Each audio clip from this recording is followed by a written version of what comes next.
Sometimes we just don't have the images that we need before us.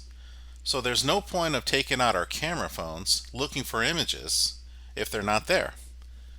For instance, I'm looking for a keyboard with colorful keys rather than the typical black keyboard with white keys.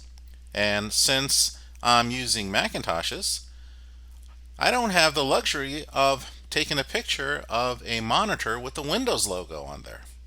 So what do? I resort to the internet.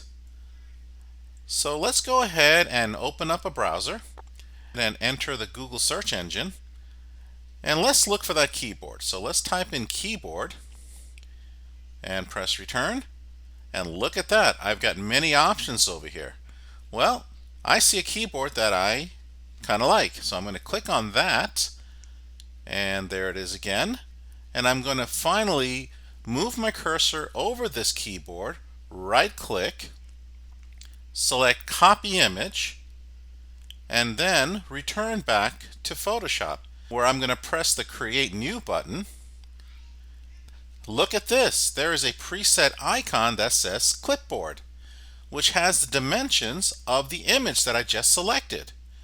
And if I press create, a canvas is now created that'll fit that image. And I'm just going to go ahead and click on edit, paste. If you're using a Macintosh, you will go ahead and use Command V. A Windows will use Control V, and the image is pasted right onto the canvas. Alright, let's go ahead and look for that Windows monitor.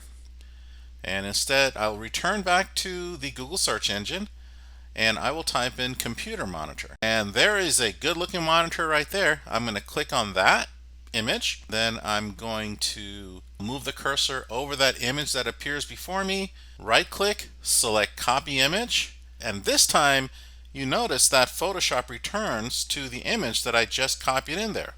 So I'm going to have to use new. Notice once again the clipboard preset icon appears. I'm going to double click, and a new canvas is made, and I'm going to go ahead and paste that in there, and there's my Windows.